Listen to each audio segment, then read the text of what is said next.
nke echiri na zere ọdịnala nke taa nke bụ ife ana na-asọ nsọ and nke a mma akụzikwa n'ụbọchị taa ọ dịkwa heavy the consequence na demand ihe dị na ya abụmọnụ ya ga-erutekwa agbụrụ gị ka ị kpachapụ anya gị nke bụ mpụ na ama bụ arụrụ ana. Ọ bụrụ na ị na-esonyere m ọfụ gaa nye ndị nke nkụzi mbụ gee ya na ị ga-amụta ihe shi akwa ka ị wee nyere ndị ọzọ aka. Nkụzi m na-agụzi n'oge a bụ ife ga-enyere gị aka ịghọta onwe gị. Ọ bụrụ iwu na ị ga-aghọtachi ya ọfụma, mana ọ ya abụ ọnya ka o ji bụ na a na-agụ 1 before agụọ 2. Na ị nwere ike nke ị ga-aghọtakwa taa echi niile ị na-achịghọtakwa gekwa the same thing na ị gekwara ụnyaahụ. Ịfụ na nghọta ọ bụrụ taa isi wee ghọta ya ụnyaahụ ka ị ga-esi wee ghọtakwa ya taata. N'anya ka eji agụọ 1 before agụọ 2 na anaghị agụta before agụọ 1. And amụọ nwa ọ na-adị obere before otoo. Na nghọta bụ na nwayọ nwayọ ị ga-eji. Ife m na-akụziri m gbasara spiritual too much. Nke ihe niile dị na nkụzi m. Mana ihe nji na-akụzi ka ịghọta onwe gị ka ị ghọta ka ihe ndị a niile m na-akụzi si arụ ọrụ. Maka na o nwere ike na-akụwere ya aghọta ya. Ka m si wee gwuru na amaka m ihe abụrụ ogologo gị abụrụkwa n'akwụkwọ ị gara na amamife si na chi na onyinye nke site n'aka okike na ife na-akụzi m nke si n'aka okike.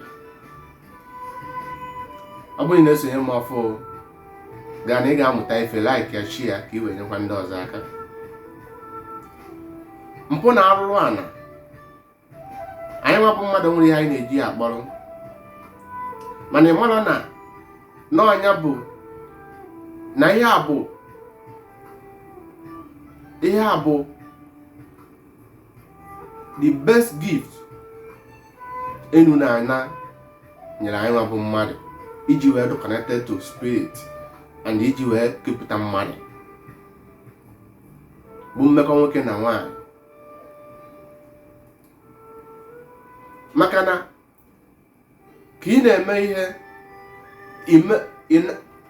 ife ọsụọ mmadụ lia ya enu maọbụ iwere ọgwụ tiri ike mmadụ mee ya ka ọ wepụ uche ka ị wee lia ya enu na ọ bụrụ ihe si n'obi ya ma akwa na afụfụ ya ị ga-ata na ya ga-adụkwa heavy. Ọ ga-erutekwa agbụrụ gị ka ọ ghara ịbụ echi niile 5 years to come or 10 years to come ị na-agbagharị ya ama na ihe ị metere 5 years ago 10 years ago bụ ife so gị.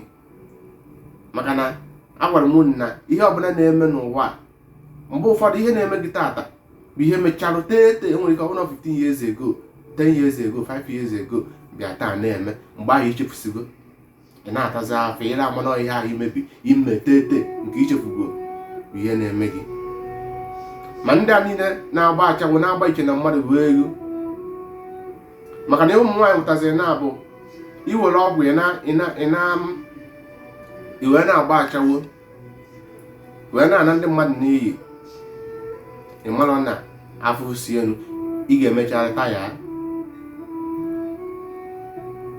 Na onye ọbụla na-eme mmekọ nwoke na nwaanyị abuse na afụfụ si elu too much.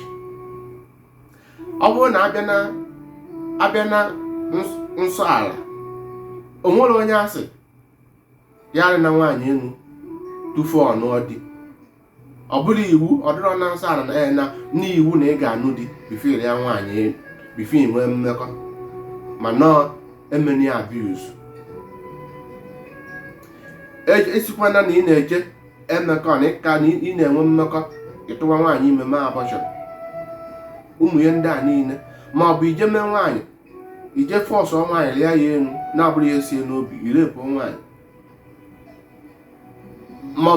maọbụ ụmụ nwaanyị maọbụ nwoke ime nwoke ọgwụ wee lia ya enu ka ife ọma nwere na-abịarịkwu. Because ihe na-ewuzi na bụ ụmụ nwaanyị ị na-esi na mmekọ nwoke na nwaanyị wee na-aba spiritual wee na-aba ụmụ nwoke wee na-anara ife ọma na-abịa n'ụzọ ndụ ha. Onwe oge ife ọma ga-eji wee bịara ya, gị nwa nwaanyị ije di na nwoke ahụ ka ife ọma wee bịara gị, ichefuo na afọ dị na ya nụ and ụmụ nwoke amalọ. Maka na ụwa anyị nọ taa na ụmụ nwaanyị ka wee mazi everything most of ihe ọjọọ about spiritual karịa ụmụ nwoke. Ụmụ nwoke a nọ saịdị nke ụfọdụ ndị mmadụ iwe ofe na-afọ ọsọ nwaanyị ka iri ya enu ka ihe enweta nke a. Maka na ndị ahụ e nyere onyinye ka a bịa zọpụta ndị mmadụ bụ ihe woziri ya na-arụ ọrụ ọjọọ, na-agwazi ya na ihe dị otu a ma dị otu a na ọ ga-eme ka ihe dị otu a gaara ya. Ihe dibịa gwara gị, ihe pastọ gwara gị. Ụfọdụ pastọ ka ha wee na-acha anyị ha na-edina nwunye mmadụ, na-edina ụmụaka. O nwere nwatakịrị nwaanyị maọbụ nwoke irili enu maọbụ meghasị ya uso were ya ihe n'ịmara ọ bụrụ na ọdụgbo macha na ọ gara ekwe afụsie. Ife ndị a niile gbasara mmekọ nwoke na nwaanyị, ife nke ọbụla i mere abuse afụsienu bụ heavy. Ụfọdụ ihe ha metụta mere ha n'ụdị ụfọdụ anụ nrọ dị anụ resep, ụfọdụ ụmụ nwoke anụ nwa dị ya, ụfọdụ nwa mgbe ha n'ụdị, ụfọdụ nwa na nụta onye gburu ha nụ. Ọ ife ndị a niile na-akọ ọsọ ihe anụnwa na-eme.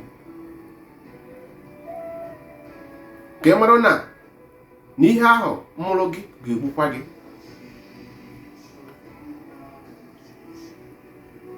Ife ahụ tọrọ gị ụtọ for 10 minutes, for 20 minutes, for 30 minutes, for 1 hour ga-egbu ndụ gị for your whole life, ga-ana gị n'iyi ọntịrị nkwa ihe abazi uru. Ọ ga-eji wee sị na ihe na-atọ ụtọ na-egbu egbu. Ife ọbụla gbasara mmekọ nwoke na nwaanyị iweziro n'obi. Iche na ndị a niile ịfụ na-agba achawo, iche na ha nwere ihe agwa gị ede afọ ha ga-efe esi. Ọ bụ na ha ga-afụ ihe chere ha n'iru ma ma nọdụ nlọ isi na ha na-agba achawo maọbụ isi na ha na-eme nke a ka ha wee nweta ego, because ihe niile a bụ ego na-aka ọsọ ya. Maka na ha echefuo na onye ọbụla bịara ụwa nwere ọrụ ihe ọ bịa n'ụwa ịbịa mee, ma nwoke ma nwaanyị dị ya. Na mgbe ị ga-agba n'ụwa ahụ nke nwee ịgba mbọ ka ị site n'ezigbo ụzọ ahụ. Maka onye ọbụla site n'ezigbo ụzọ ọ na mbido ka ọ na-afịa arụ, mana mgbe ibido si ọ gaba ịfụ ife niile agabara gị ọfụma ya atazi afọ ọzọ. Maka ihe o ji wee bụ na mbido na-ata afọ bụ na ọ bụrụ na ị tara afọ ife ahụ agabalụ gị, ị gara amụ uru ya, ị gaghị abaru ihe. Mana mgbe ị tara afọ sọfọ ahụ eme ihe niile ị na-eme, mgbe ọ gabaziri gị ịghọta ịnọkọtakwa onwe ihe ị chọrọ ime ichetekwa afụfụ ị tara na njem ahụ. Mana onye ọbụla na-achọzi short way ụzọ ọ ga-esi ka o wee meet ọ chefuo na o nwere onyinye. Mgbe ịghọta na mmadụ niile nwere onyinye o ji wee bịa, na onye ọbụla dị iche n'iche, gị nwa nwoke gị nwa nwaanyị, ịma nchọwa ka ijegoro ọgwụ ka ite n'ikpu gị ka i were ka nwoke ya ga-enu ka onye ga-ege iwe na kọntrol nwoke, ichefuo abụmọnụ so gị. O nwere ike ije na di, ị ga-anọnwụ na di, unu na-agbasa na divorce, ọ bụrụ n'ihe i metere n'oge gara aga. Maka ife mmụọ ife adịghị eme ozugbo, a na-enye oge n'ọnya ka o ji wee dị njọ. Mgbe i chefusigoro uchegodi ya n'ihe ọ bụla ị na-eme. Na nkụzi m taa bụ mpụ na ama bụ arụrụ ala. Idina nwoke maọbụ idina nwaanyị, ma nwoke idina gị ma ọ bụ idina nwaanyị, ihe esiri ya n'obi.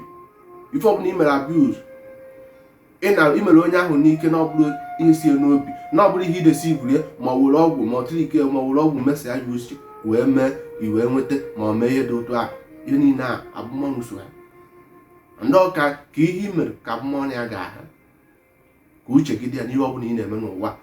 Na ife a bụ onyinye, the best gift enu na-ananyere anyị nwa bụ mmadụ. And ime ya abuse, afụfụ dị na ya bụ too much. ọ bụrụ na ị na-agba iche na mmadụ bụ elu uche gị adị ya. Onye mere ụfọdụ pụtasịa eje were ọgwụ na-eme ụmụ nwoke na-eme nwaanyị ka ha na-eje na-agbazi. Ụfọdụ na-agba iche na mmadụ bụ elu ọbụlọ ejighị anya ha eme ya, mana onye ahụ merụ ha a na-agba iche na mmadụ bụ elu na-agbụrụ ihe si ya ihe ejighị uche ha were eme afụ nte ndị agha aka. Aka nji ọgwa gị gbaa mbọ maka ndị ọjọọ ga-eme ga-eti gị ka ime ihe ọjọọ ka nwee ike nweta nwa spiritual wee gbaa gị ibiribi. Tinye nkụzi m n'ọrụ shia ka i wee nyere ndị ọzọ aka.